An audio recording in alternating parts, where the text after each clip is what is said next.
الحمد لله نحمده ونستعينه ونستغفره ونؤمن به ونتوكل عليه ونعوذ بالله من شرور أنفسنا ومن سيئات أعمالنا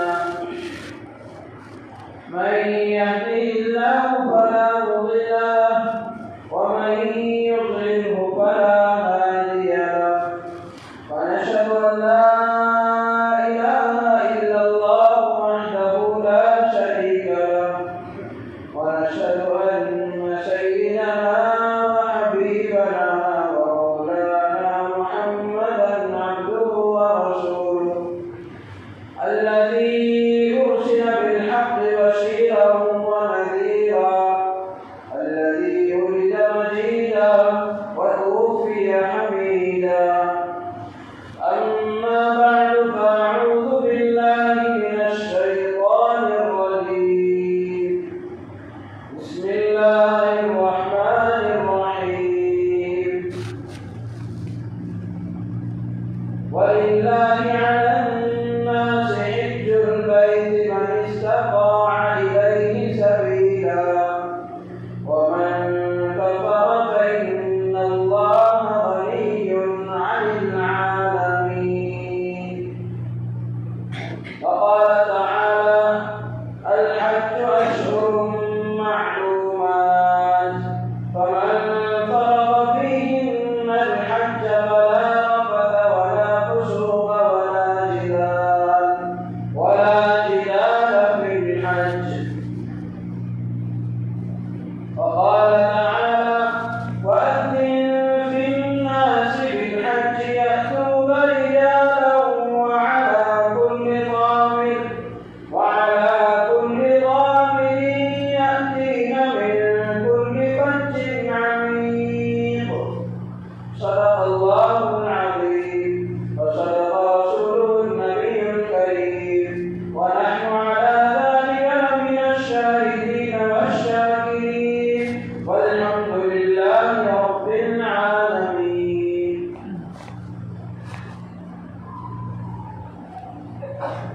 حاضر بزرگوں، عزیز نوجوان، دینی ساتھی، گزشتہ ہفتے کعبۃ اللہ کے بارے میں کچھ مختصر اور موٹی باتیں، موٹی معلومات آپ کے سامنے پیش کی گئی تھی اور یہ بات سمجھانے کی کوشش کی گئی تھی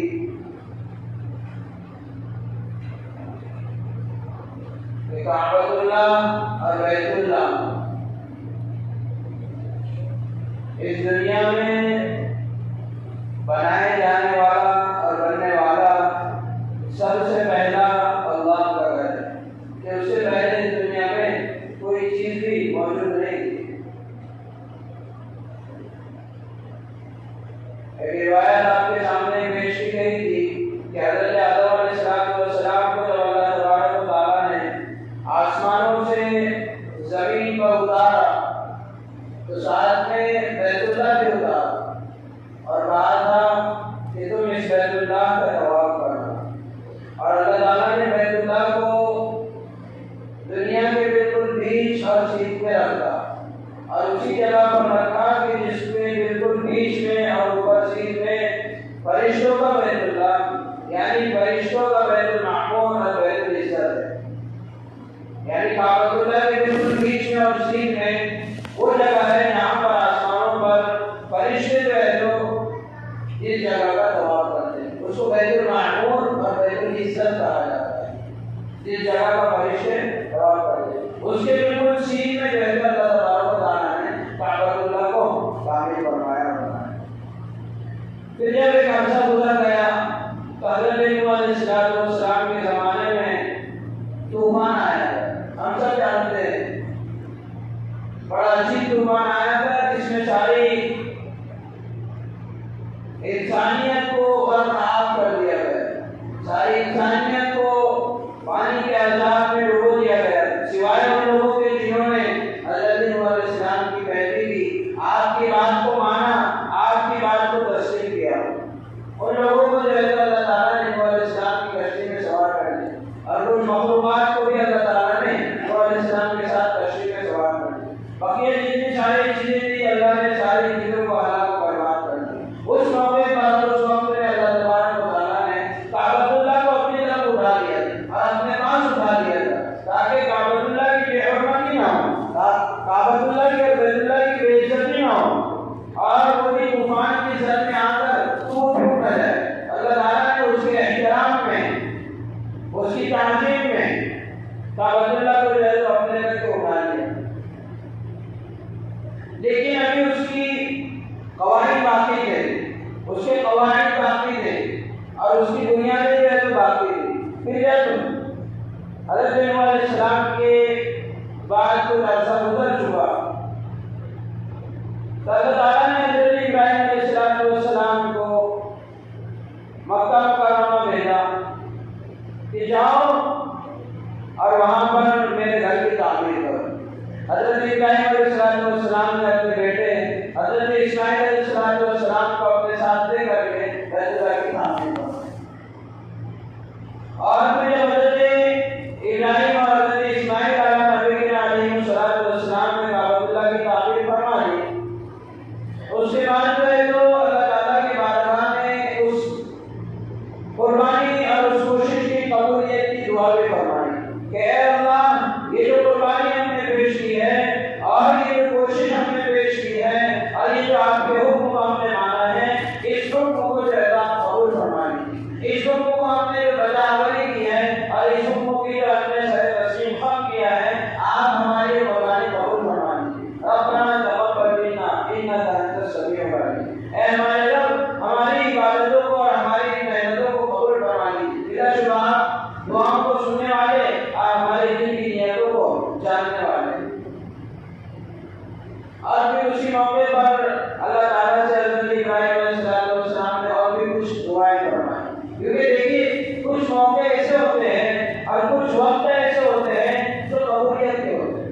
جب ہم کو ہمارا کوئی بڑا، ہمارا کوئی سرپرست یا ہمارا کوئی نگراں کسی بات کا حکم کرے اور ہم ان کی بات پر عمل پیرا ہو جائے، ہم ان کی بات کو مان لیں اور ان کا حکم ہم پورا کر دیں، تو ہمارا بڑا اور ہمارے جو سرپرست ہیں وہ ہم سے خوش ہو جاتے ہیں،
انسان کیا سوچتا ہے کہ میرے جو بیٹے ہیں، میرا جو پوتا باقی ہے، اس کے لیے میں دعا کرتا ہوں، یہ بہت ہے۔ حالانکہ دعاؤں کے نتیجے جو ہے تو ہزار سال کے ظاہر ہوتے ہیں۔ اب دیکھیے حضرت نبی کریم صلی اللہ علیہ وسلم کی بعثت کے لیے جو دعا فرمائی تھی وہ کس نے فرمائی تھی؟ حضرت ابراہیم نے دعا فرمائی تھی۔ حضرت ابراہیم علیہ السلام نے اللہ سے مانگا تھا کہ اللہ اس امت کے آخر میں اور اس امت میں جو ہے تو ایک ایسے نبی کو بھیجنا جو نبی آپ کی کتاب کی تلاوت کر کے لوگوں کو سنائے اور آپ کی کتاب سمجھا ہے اور لوگوں کے دلوں کی صفائی کرے، لوگوں کا تزکیہ کرے، ان کو حکمت کی تعلیم دے اور جو ہے تو ان کی ساری اصلاح کرے۔ یہ دعائیں حضرت نبی کریم صلی اللہ علیہ وسلم کے حق میں ہزاروں سال پہلے جو ہے تو حضرت ابراہیم علیہ السلام نے دی، لیکن یہ دعا کا اثر کب ظاہر ہوا؟ کئی سالوں بعد۔ حضرت ابراہیم علیہ السلام کے کئی سال بعد جو ہے تو نبی اکرم صلی اللہ علیہ وسلم کی بعثت ہوئی اور آپ کو نبی بنایا گیا اور آپ کو مبعوث بنایا گیا۔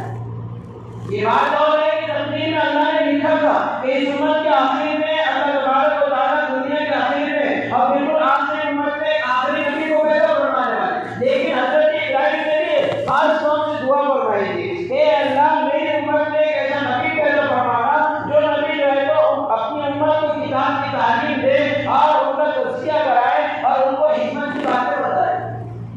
یہاں سے علماء نے لکھا ہے کہ دعائیں کریں تو صرف اپنے لیے نہیں اور اپنے صرف اولاد جو موجود ہے ان کے لیے نہیں، ووٹر پارٹی جو موجود ہے، نامی نواز جو موجود ہے ان کے لیے نہیں، بلکہ ہماری نسل تا قیامت جب تک کہ ہماری نسل چلتی رہے اور قیامت تک ہماری آنے والی نسلوں کی خیر خواہی کی دعائیں ہمیں اللہ تعالیٰ سے مانگنا چاہیے اور اللہ تعالیٰ ان دعاؤں کو قبول بھی فرماتے ہیں۔ دیکھیے حضرت ابراہیم علیہ السلام کی دعا کو اللہ نے قبول فرمایا۔ دیکھیے موقع کتنا اچھا تھا کہ اتنی بڑی محنت حضرت ابراہیم نے کی کہ مکمل کعبۃ اللہ کی تعمیر فرمائے، تو اس محنت کو قبول کرنے کی بھی دعا مانگی اور اپنے لیے آگے خیر خواہی کی بھی دعا مانگی اور اپنی آنے والی نسلوں کے لیے بھی خیر خواہی کی دعا مانگی۔ دیکھیے حضرت ابراہیم علیہ السلام کا کتنا وسیع ضرب تھا۔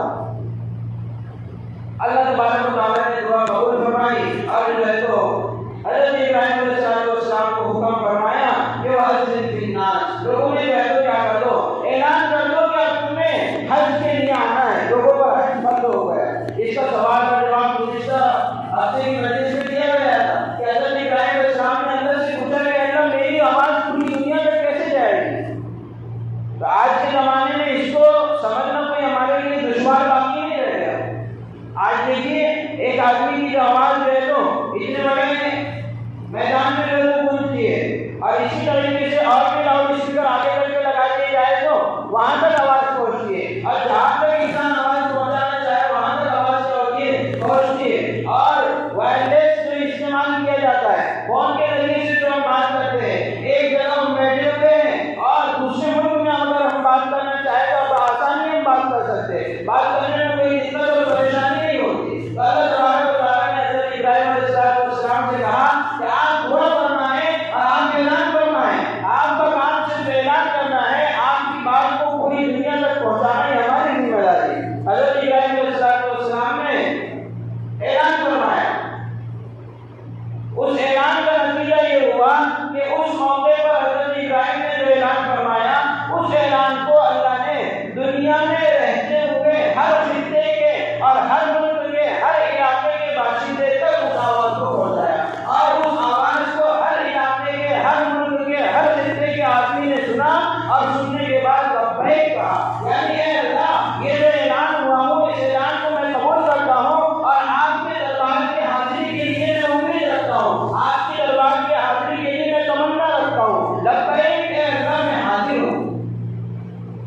حضرت ابراہیم علیہ السلام نے اپنا کام پورا کر دیا۔ پھر اس کے بعد تو اللہ تبارک و تعالیٰ نے ہر سال کے لیے حج فرض فرما دیا۔ نبی اکرم صلی اللہ علیہ وسلم کے زمانے میں حج کی فرضیت ہوئی اور پھر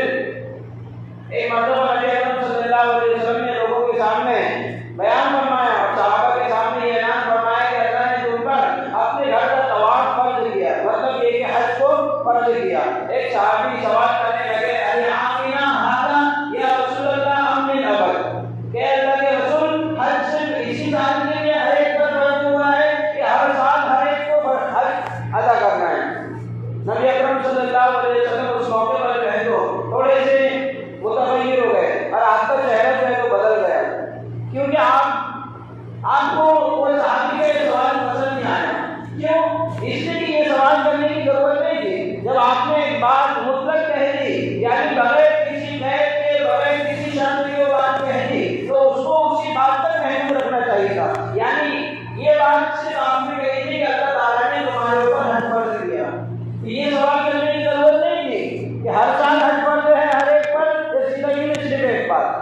نبی اکرم صلی اللہ علیہ وسلم تھوڑی دیر خاموش رہے اور تھوڑی دیر خاموش رہنے کے بعد آپ نے صحابہ سے کہا کہ اگر میں کہہ دیتا کہ ہر سال اللہ نے حج فرض کیا ہے تو ہر سال ہر ایک پر کیا ہو جاتا، فرض ہو جاتا، اور تم جو ہے تو حج ادا کرنے کی طاقت اور وسعت نہیں رکھتے۔ تو یہاں سے علماء کرام نے، محدثین نے تشریح کرتے ہوئے حدیث کی بیان فرمایا ہے کہ بے جا سوالات سے انسان کو بچنا چاہیے۔ کچھ لوگوں کو یہ تو خوشی ہوتی ہے،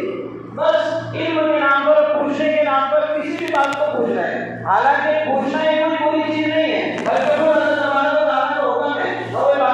قرآن میں اللہ تبارک و تعالیٰ ارشاد فرما رہے ہیں فَاسْأَلُوا أَهْلَ الذِّكْرِ إِن كُنتُمْ لَا تَعْلَمُونَ، کہ تم اہل علم سے سوالات کرو،